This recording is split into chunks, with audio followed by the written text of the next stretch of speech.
포커스 테마 세계 명작 동화.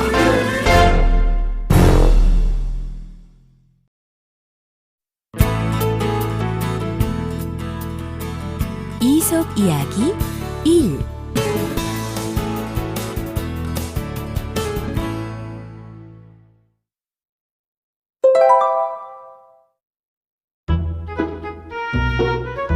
시골쥐와 서울쥐.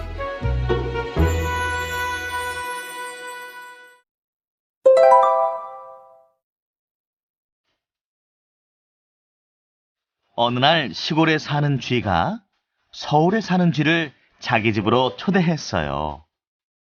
시골쥐는 서울쥐를 위해 정성껏 밀과 콩, 고구마와 감자로 음식을 가득 차렸지요. 그런데 시골쥐의 집을 찾아온 서울쥐는 그 음식들을 통 먹지 않았답니다. 난 이런 건 먹지 않아. 서울에서는 맛있는 치즈랑 케이크, 쇠고기 같은 것들을 먹지. 시골쥐는 그런 서울쥐가 무척 부러웠어요.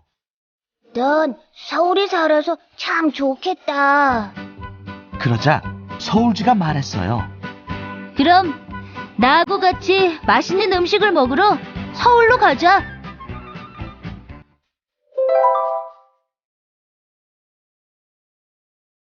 시골쥐는 기뻐하며 서울쥐를 따라 서울로 갔지요. 역시 듣던 대로 서울쥐의 집에는 커다란 식탁 위에 군침이 도는 맛있는 음식들이 차려져 있었어요. 시골쥐와 서울쥐가 그 음식들을 먹으려 할 때였습니다. 갑자기 방문이 열리더니 사람이 들어와 빗자루를 휘둘렀어요. 깜짝 놀란 쥐들은 정신없이 도망을 쳤습니다.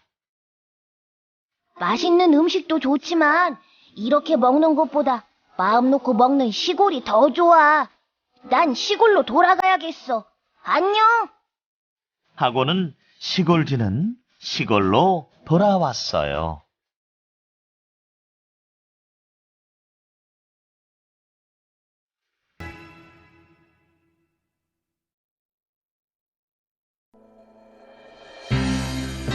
금도끼와 은도끼.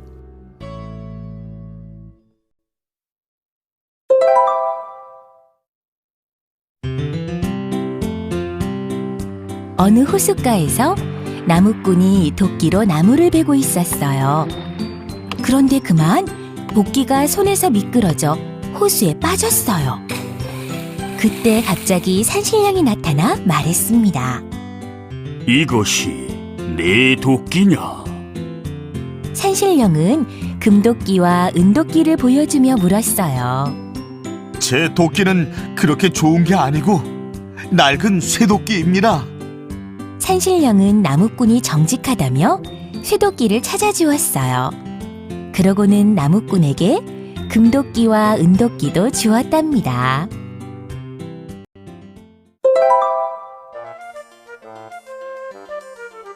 나무꾼의 이야기는 곧 마을에 널리 퍼졌어요. 그러자 욕심 많은 한 사내가 호수에 가서 일부러 쇠도끼를 물속에 빠뜨렸어요. 이번에도 산신령이 나타나서 그 사내에게 물었습니다. 내 도끼가 어느 것이냐? 산신령은 금도끼와 은도끼를 보여주었어요. 산신령님, 제 도끼는 저 금도끼입니다. 사내는 산신령에게 거짓말을 하였지요. 이것이 내 것이라고? 거짓말쟁이 같으니라고? 산신령은 화를 내며 물속으로 다시 들어가 버렸어요. 결국 욕심 많은 사내는 집에서 가져간 쇠도끼마저 찾지도 못한 채 터덜터덜 집으로 돌아와야 했어요.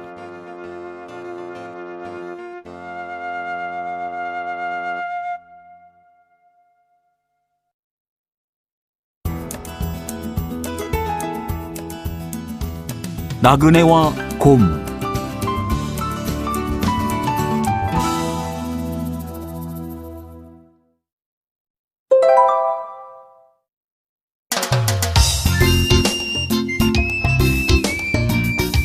나그네 2명이 숲속을 걷고 있었어요. 둘은 친구 사이였죠. 그런데 느닷없이 큰 곰이 나타나 그들을 쫓아왔어요. 그러자 그중 한 명이 혼자만 얼른 나무 위로 올라가 버렸어요. 혼자 남은 나그네는 얼른 땅바닥에 엎드려 죽은 척을 했습니다. 곰이 죽은 것에는 손도 대지 않는다는 말을 어디선가 들었기 때문이었지요.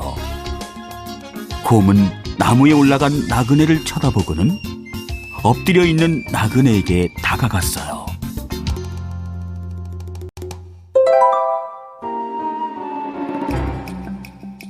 곰은 코를 벌렁거리며 엎드려 있는 나그네의 얼굴 가까이에서 냄새를 맡았어요. 그러자 그는 숨도 쉬지 않고 가만히 죽은 신용을 했지요. 곰은 계속 킁킁거리다가 나무로 갔어요. 그러고는 나무 위에 있는 친구를 떨어뜨리려고 나무를 앞발로 마구 흔들었어요. 나무 위에 있던 나그네는 떨어지지 않으려고 있는 힘을 다해 나뭇가지를 붙잡았지요. 저리 가! 저리로 가란 말이야! 나무 위의 나그네는 소리를 질렀어요. 곰은 한참 동안 나무를 흔들다가 그냥 가버렸지요. 나무에 올라가 있던 나그네는 안도의 한숨을 쉬며 내려와 엎드려 있던 나그네에게 다가가 물었습니다. 곰이 킁킁거리면서 자네에게 무슨 말을 하는 것 같던데 뭐라고 하던가? 친구를 버리고 저 혼자만 살겠다고 도망치는 자하고는 가까이 지내지 말라고 하더군.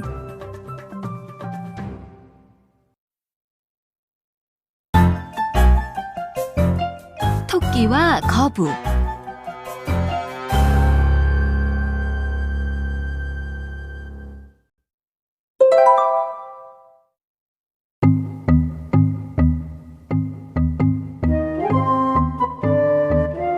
거북아, 우리 달리기 경주 해볼래?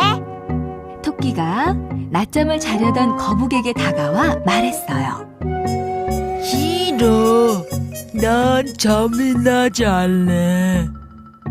너 나랑 경주하면 질 것 같으니까 그러는 거지? 토끼는 거북을 놀렸습니다. 그래, 좋아. 어디 한번 해보자. 화가 난 거북은 토끼의 제안을 받아들였습니다. 경주를 시작하자 토끼는 열심히 달렸어요. 토끼는 한참을 달리다가 언덕 위에 왔을 때 뒤를 돌아보았지요.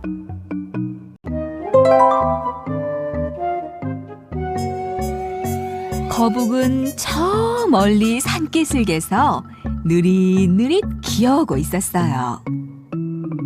아휴, 저 느림보. 여기서 한참 쉬었다가도 되겠구나.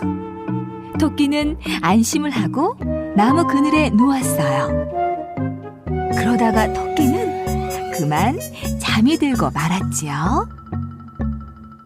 이 틈에 거북은 조금도 쉬지 않고 열심히 달렸어요. 거북은 모든 힘을 다해 열심히 달려갔지요. 마침내 거북은 결승점에 먼저 도착했어요. 이겼다! 내가 이겼다! 만세! 거북이 외치는 소리에 놀란 토끼가 잠에서 깨어났지요. 토끼는 자기가 진 것을 알고 발을 동동 굴렀답니다. 느림보 거북에게 지다니.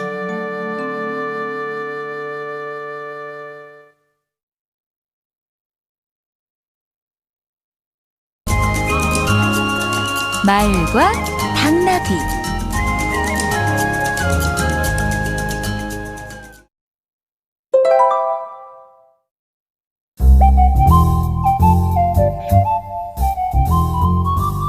몹시 더운 어느 여름날, 말과 당나귀가 무거운 짐을 지고 길을 가고 있었어요. 그런데 당나귀가 그만 병이 나고 말았어요. 당나귀는 끙끙거리며 무척 힘들어했어요. 말아, 내 짐을 조금만 덜어서 네가 져주지 않겠니? 당나귀가 말에게 부탁했지요. 그러나 말은 당나귀의 부탁을 못 들은 채 했어요. 나도 힘들단 말이야. 부탁을 거절당한 당나귀는 힘에 겨워 쩔쩔매며 짐을 지고 갔어요. 너무너무 힘들다. 그러다가 얼마 가지 못해 당나귀가 그만 쓰러져 크게 다치고 말았어요.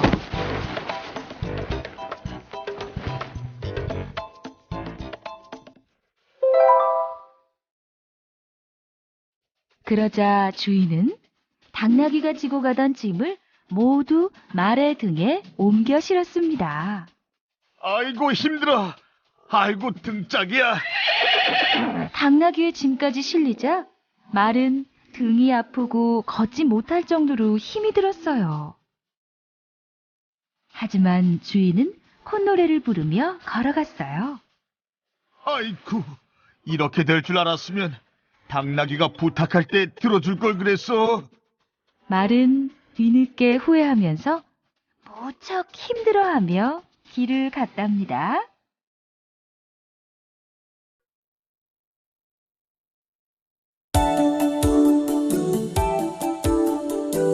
바람과 해.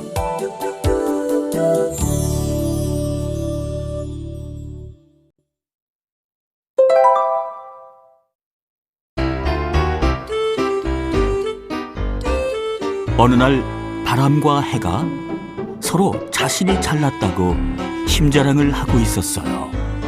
너보다 내가 힘이 더 세. 바람이 말했습니다. 아니야, 내가 더 세. 해도 지지 않고 맞받아쳤어요. 그때 한 나그네가 지나가고 있었어요.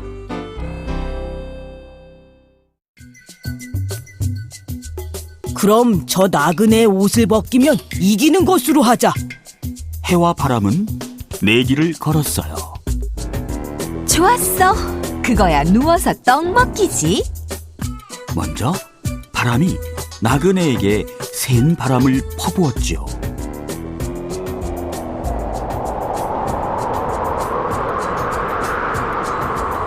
그러자 나그네는 바람을 막으려고 옷을 꼭 여몄어요.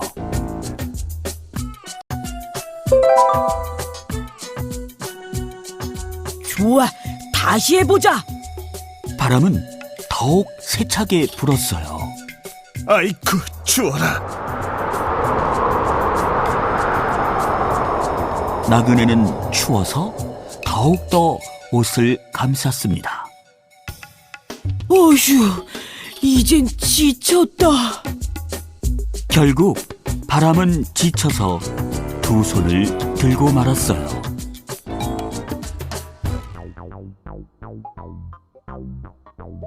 이번에는 해의 차례였지요. 해가 따뜻한 햇볕을 내리쬐자 나그네는 더워서 웃옷을 벗었어요. 해는 더욱더 뜨겁게 햇볕을 내리쬐었지요. 그러자 나그네는 더워서 어쩔 줄을 몰라 했어요. 어휴 더워서 도저히 못 참겠다. 마침내 나그네는 옷을 전부 벗어버리고는 근처 냇가로 뛰어들었답니다.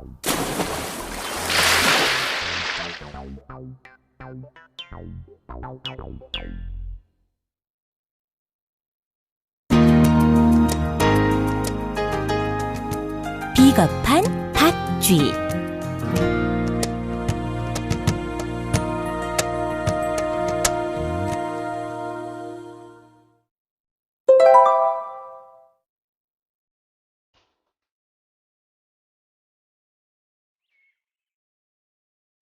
심한 가뭄이 계속되는 어느 더운 여름이었어요.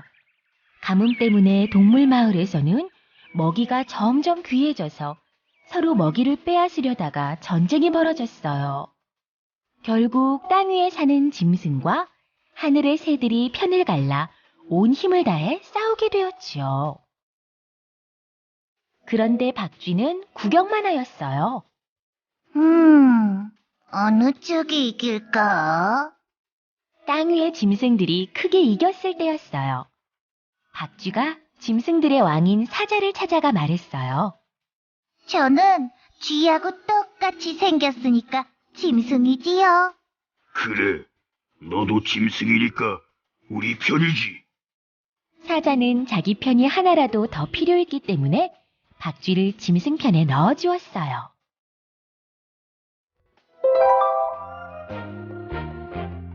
그래서 박쥐는 짐승들과 더불어 새들과 싸웠어요. 그러나 이번에는 새들이 크게 이겼지요. 새들이 승리에 취해 쉬고 있을 때였어요. 박쥐가 새들의 왕인 독수리가 있는 곳으로 와서 시치미를 떼고 말했습니다. 이번 싸움에 이긴 것을 축하드립니다. 날개가 있는 저를 설마 새가 아니라고 하시진 않겠지요? 그러고는 박쥐가 날개를 펄럭였어요. 독수리는 박쥐를 찬찬히 훑어보았지요. 날개를 움직이는 박쥐를 보니 분명 새가 맞았어요. 물론이지. 넌 우리 새 편이다. 독수리는 박쥐를 자기 편으로 넣어주었습니다. 그 뒤에도 짐승들과 새들은 서로 이기고 지는 싸움을 되풀이했지요.